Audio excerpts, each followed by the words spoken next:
فاعوذ باللہ من الشیطان الرجیم بسم اللہ الرحمن الرحیم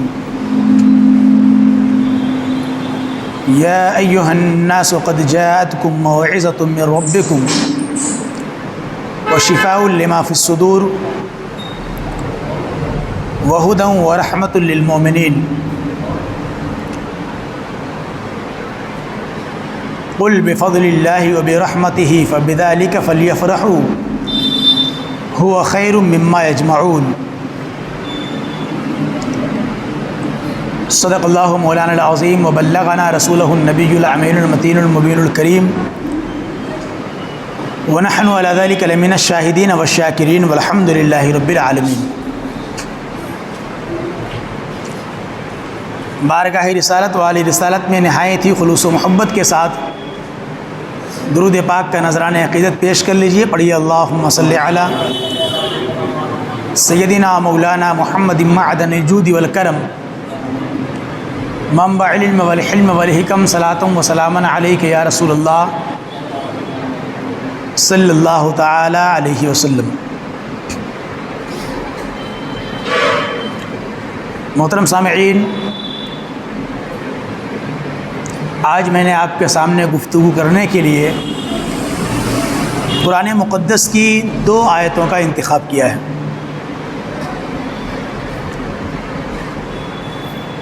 اللہ سبحانہ و تعالی نے ان آیتوں میں اپنی عظیم نعمت اور اپنے فضل و کرم کا تذکرہ فرمایا ہے، اور اس نعمت کے ملنے پر، فضل و کرم کے انعام پر خوشی منانے کا حکم فرمایا ہے۔ پہلے آپ آیت کا ترجمہ سماعت کر لیں۔ اللہ تبارک و تعالیٰ ارشاد فرماتا ہے یا ایھا الناس، اے لوگو، قد جاءتکم موعظۃ من ربکم، یقیناً تمہارے پاس تمہارے رب کی طرف سے نصیحت آ گئی، وشفاء لما فی الصدور، اور وہ چیز آئی جو دلوں کے بیماریوں کے لیے شفا ہے، وہدی، اور وہ ہدایت ہے، ورحمۃ للمؤمنین، اور مومنوں کے لیے رحمت ہے۔ اس آیت مبارکہ میں اللہ تعالیٰ نے 4 صفتیں بیان فرمائی۔ تمہارے پاس اللہ کی طرف سے وہ چیز آئی، وہ کتاب آئی جو نصیحت ہے، دوسرا شفا ہے، تیسرا ہدایت ہے،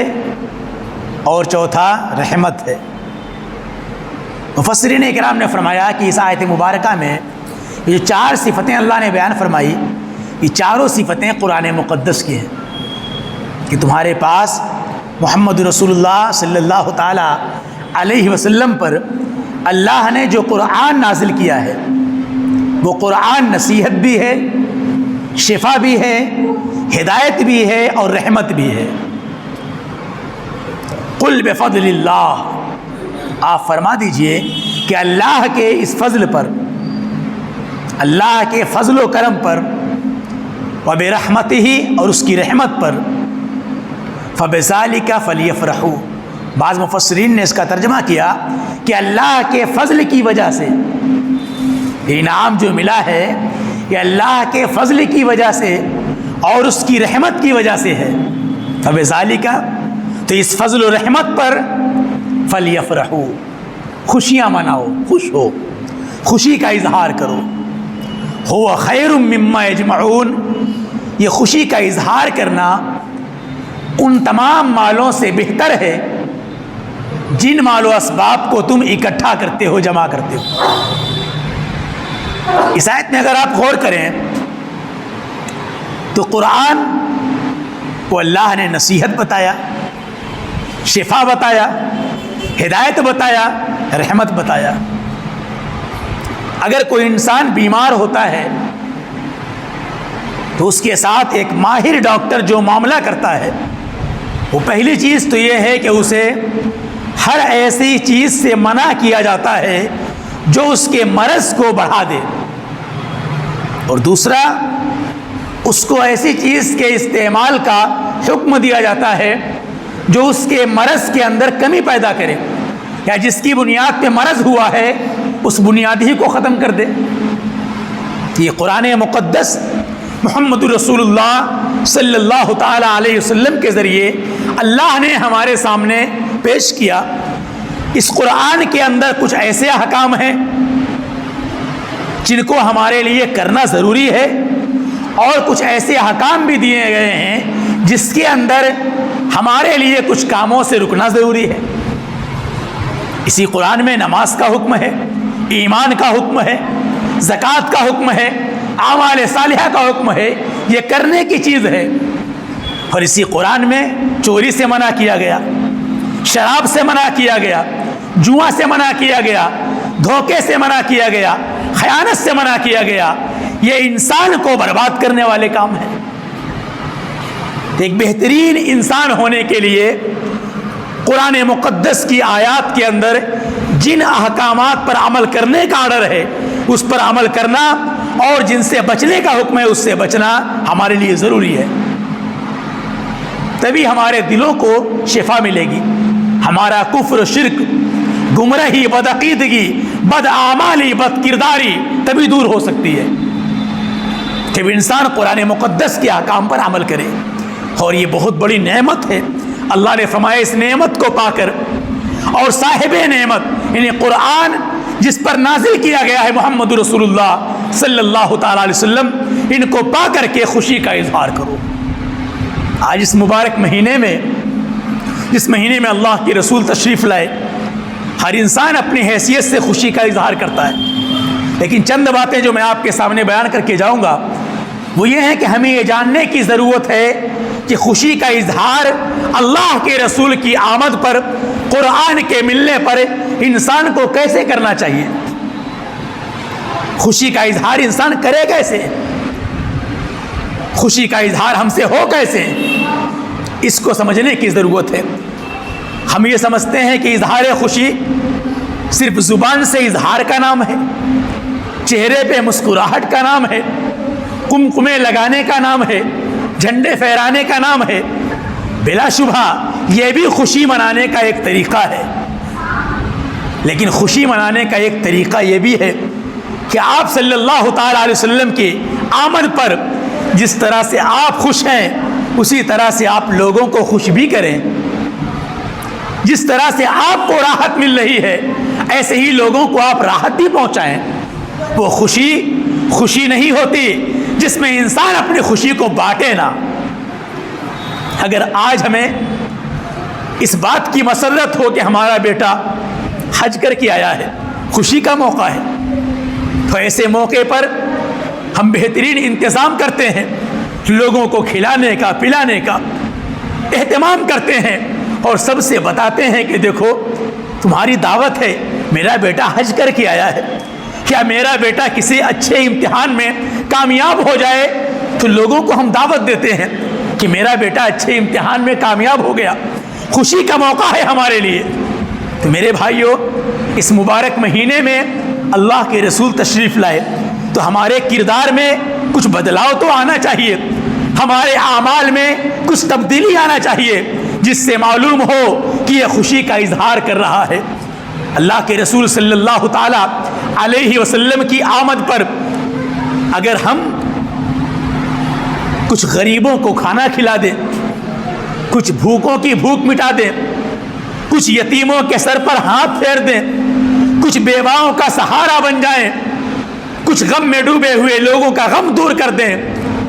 تو یاد رکھیے یہ ایسی خوشی ہوگی جس کو یہ ربیع الاول کے چلے جانے کے بعد بھی اپنے جیتے جی یاد رکھیں گے۔ اگر آج انسان پیارے آقا کی آمد کی خوشی میں کسی غریب یتیم بچے کی سرپرستی قبول کر لے کہ مبارک مہینہ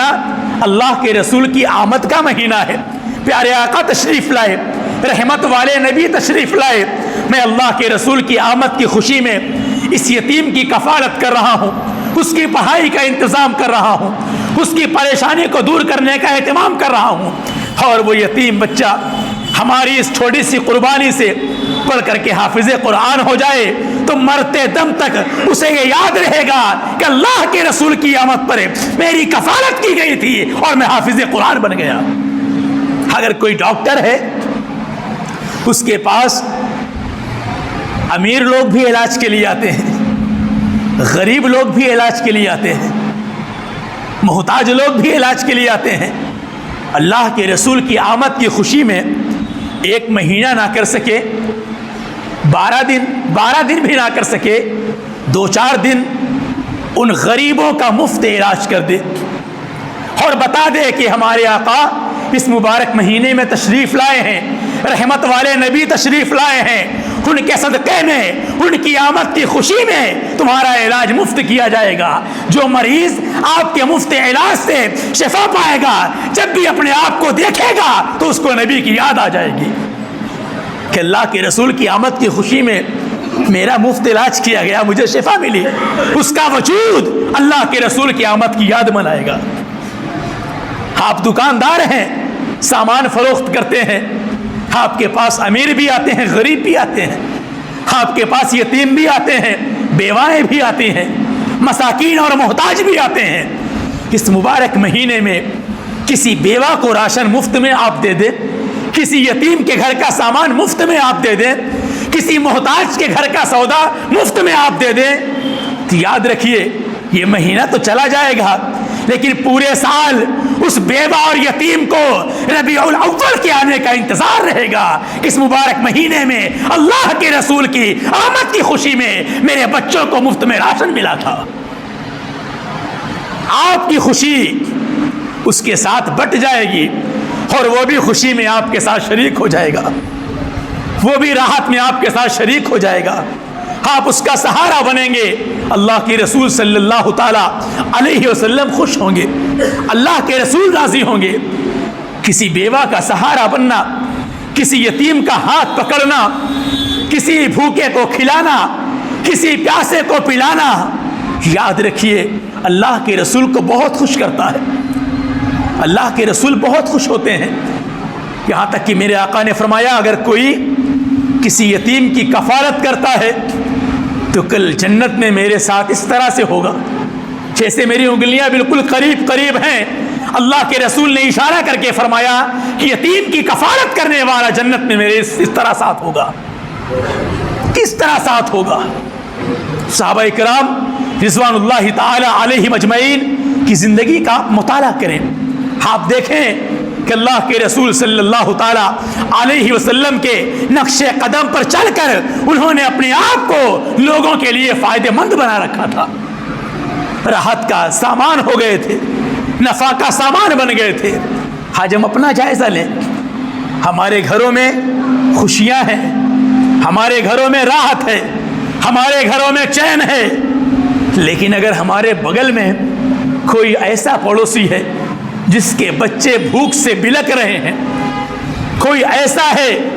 جس کے پاس پہننے کے لیے کپڑے نہیں ہیں، کھانے کے لیے کوئی چیز نہیں ہے، تو ہماری خوشیاں کس کام کی، ہماری راحت کس کام کی ہے؟ اللہ کے رسول نے فرمایا واللہ لا یؤمن، واللہ لا یؤمن، واللہ لا یؤمن، قسم خدا کی وہ مومن نہیں ہے،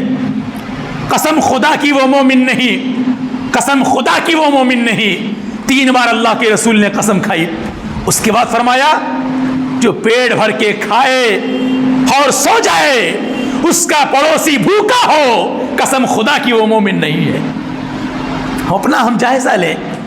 ہمارا کوئی پڑوسی بھوکا تو نہیں، کوئی پیاسا تو نہیں؟ حضرت عمر رضی اللہ تعالی عنہ جیسے جلیل القدر صحابی امیر المومنین ہیں،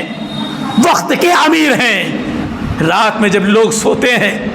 تو مدینے کی گلیوں میں وہ گشت کرتے ہیں، کوئی بھوکا تو نہیں سو رہا، کوئی بیمار تو نہیں ہے جس کا علاج نہ ہو رہا ہو،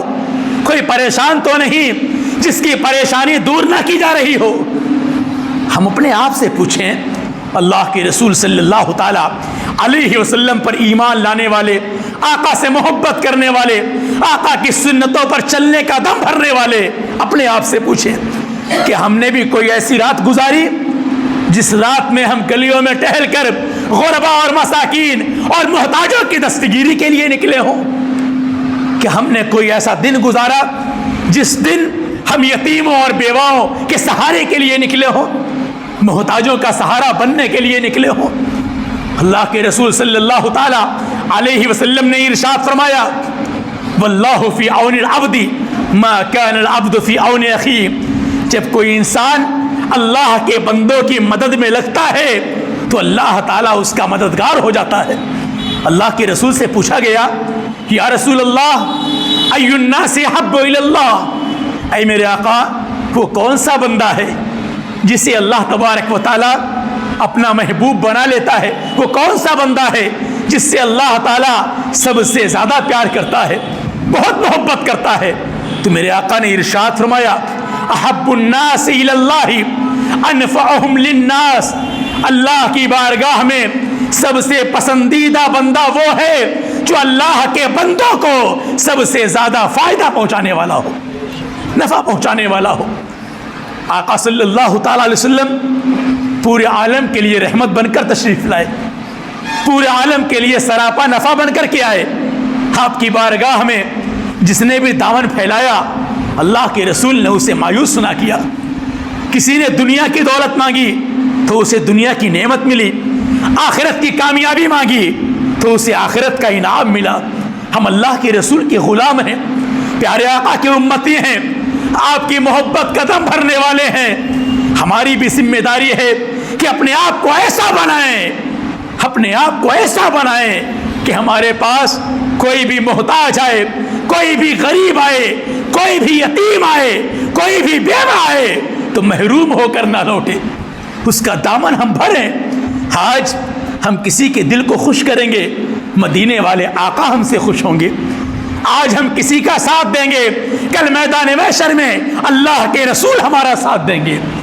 آج ہم کسی کی دستگیری کریں گے، کل قیامت کے دن اللہ کے رسول کا ہمیں ساتھ نصیب ہوگا۔ پیارے آقا صلی اللہ تعالی علیہ وسلم نے ارشاد فرمایا جب انسان کسی کی حاجت اور ضرورت کو پورا کرنے کے ارادے سے اپنے گھر سے نکلتا ہے، ارادے سے نکلتا ہے، اللہ تعالیٰ اسے ایک مقبول عمرے کا ثواب عطا فرماتا ہے، اور اگر وہ اس کی ضرورت کو پورا کر دے تو اللہ تعالیٰ اسے ایک مقبول حج کا ثواب عطا فرماتا ہے۔ آپ اندازہ کریں اللہ کے بندوں کی خدمت کرنا کتنا عظیم عمل ہے، کتنا بہترین عمل ہے۔ بخاری شریف کی روایت ہے، میرے آقا سے پوچھا گیا یا رسول اللہ اسلام کی خصلتوں میں سے کون سی خصلت سب سے پیاری ہے؟ تو اللہ کے رسول نے ارشاد فرمایا اسلام سلامتی کو پھیلانا اور بھوکوں کو کھانا کھلانا، یہ اللہ کو سب سے زیادہ محبوب عمل ہے۔ ہم اپنا جائزہ لیں اس مبارک مہینے میں، جہاں پہ ہم خوشی کا اظہار کریں وہیں پہ دوسروں کے دلوں کو بھی ہم خوش کریں، ہم خوشی مسرت کا اظہار کریں وہیں پہ دوسروں کے قلب کو بھی ہم خوش کریں۔ یاد رکھو میرے بھائیوں، وہ خوشی نہیں ہوتی جس میں آپ کے ساتھ کوئی اور بھی شریک نہ ہو، جو آپ کی خوشی میں اور لوگ بھی شامل نہ ہو۔ صحیح معنوں میں خوشی وہ ہے کہ آپ بھی خوش ہوں اور آپ کے آس پاس کے لوگ بھی خوش ہوں، آپ کے رشتہ دار، آپ کے اقربا، آپ کے پڑوسی، آپ کا خاندان بھی خوش ہو۔ صحیح معنوں میں وہ خوشی ہوتی ہے۔ اللہ تبارک و تعالی ہمیں بھی اور آپ کو بھی اپنے محبوب صلی اللہ تعالی علیہ وسلم کی آمد پر صحیح معنوں میں خوشی منانے کی توفیق عطا فرمائے۔ آخری بات عرض کر کے اپنی گفتگو میں ختم کر دوں گا، کسی کی آمد پر خوشی کا اظہار صحیح معنوں میں تب ہوتا ہے کہ جب سامنے والے کی آمد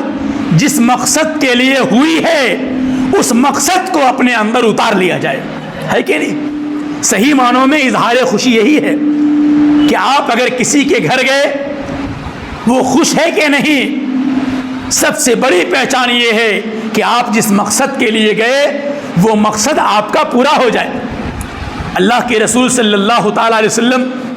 اس دنیا میں تشریف لائے کیوں؟ قرآن مقدس میں اللہ نے بیان فرمایا کہ اللہ کے رسول اس لیے تشریف لائے تاکہ تمہیں کفر و شرک سے پاک کر دیں، تمہیں گناہوں سے صاف کریں، تمہیں بد اخلاقی، بد اعمالی، بد کرداری سے دور کر کے حسن اخلاق کا پیکر بنائیں۔ اللہ کے رسول اس لیے آئے تاکہ جھوٹ، فریب، دھوکہ کا خاتمہ کر کے ایمانداری کو ہمارے وجود میں وسع دیں۔ اللہ کے رسول اس لیے آئے تاکہ نفرتوں کا بازار جو گرم تھا اس کو دور کر کے الفت و محبت قائم فرما دیں۔ یہ اللہ کے رسول کی آمد کا مقصد تاکہ جو اللہ کے بندے اللہ سے دور ہیں ان کو اللہ کی پہچان کرا دیں، اللہ کا قرب عطا فرما دیں، اور اللہ کے رسول کی محبت ان کے سینوں میں بس جائے۔ اللہ کے رسول کی آمد کا یہ مقصد ہے۔ ہم اپنے آپ کو دیکھیں، اللہ کے رسول کی آمد کا جو مقصد ہے اپنے آپ میں ہم دیکھیں کہ ہمارے اندر سے بد اخلاقیاں دور ہو گئی، بد کرداریاں دور ہو گئی، جھوٹ اور فریب اور دھوکہ ہمارے اندر سے دور ہو گیا، شراب اور جوا ہمارے اندر سے دور ہو گیا، نماز، قرآن، سچائی، امانت داری، اس سے ہمارا رشتہ مضبوط ہو گیا کہ نہیں ہوا؟ اگر ہم اپنے اندر گناہوں کی محبت پا رہے ہیں، جھوٹ بولنے کا مزہ، سچائی سے دوری، دھوکہ دینے کی عادت، نماز چھوڑ کر افسوس نہ کرنے کی خصلت اگر آج بھی ہمارے اندر موجود ہے تو اندازہ لگائیں کہ اللہ کے رسول کی آمد کا جو مقصد تھا اس مقصد کو ہم نے اپنے اندر کتنا بسایا، کتنا پیدا کیا۔ اگر ہمارے گھر کے ماحول میں ہماری بیوی، ہمارے بچے، ہمارا خاندان جھوٹ میں، فریب میں، حرام میں ڈوبا ہوا ہے تو ہمارے اندر تبدیلی کہاں سے آئی؟ صحیح معنوں میں خوشی یہ ہے کہ اللہ کے رسول صلی اللہ تعالیٰ علیہ وسلم کی آمد پر جس طرح سے اپنے گھر کو روشن کیا جائے اسی طرح سے اپنے دل کو بھی روشن کیا جائے۔ جس طرح سے اپنے گھر کے اندر خوشی کا اظہار کر کے جھنڈیاں پھہرائی جائیں اسی طرح سے اپنے دل کے اندر بھی ایمان کی روشنی کو جگمگایا جائے۔ اپنے دل کو جس طرح سے گھر کو جھاڑو سے صاف کر کے مہکایا جاتا ہے ایسے ہی اپنے دل کو کینہ سے، حسد سے، بغض سے، نفرت سے پاک کر کے نبی کی محبت کو بسایا جائے۔ یہ صحیح معنوں میں اظہار مسرت ہے، یہ صحیح معنوں میں خوشی ہے کہ دیکھنے والا دیکھ کر پہچان لے کہ اس کو اللہ کے رسول کی آمد پر خوشی کا اس کے اندر جو ماحول ہے، دیکھو یہ نبی کی سنتوں میں ڈھل گیا ہے، یہ نبی کے طریقے پہ چل رہا ہے، یہ نبی کے انداز سے جی رہا ہے، یہ نبی کریم صلی اللہ تعالیٰ علیہ وسلم کے نقش قدم پر چلتے چلتے موت کو اپنے قریب کر رہا ہے۔ اگر یہ تبدیلی ہمارے اندر نہیں آئی، کل بھی جھوٹ بولتے تھے، آج بھی بول رہے ہیں، کل بھی وعدہ خلافی کرتے تھے، آج بھی کر رہے ہیں، کل بھی دھوکہ دے رہے تھے، آج بھی دے رہے ہیں، تو ہمارے اندر خوشی کہاں پائیں گے؟ اللہ تبارک و تعالیٰ اپنے محبوب کے صدقے میں ہمیں ظاہری اعتبار سے بھی خوشی منانے والا بنائے اور باطنی اعتبار سے بھی خوشی منانے والا بنائے، گھروں کو صاف کرنے والا بنائے اور دلوں کو پاک کرنے والا بنائے، لوگوں کی مدد کرنے والا بنائے، غریبوں کا غم گسار بنائے، محتاجوں اور یتیموں کا سہارا بنائے۔ اللہ اپنے بندوں کی خدمت کا ہم کو کفیل بنائے۔ آمین آمین یا رب العالمین بجاہ سید المرسلین وآخر دعوانا ان الحمد للہ رب العالمین۔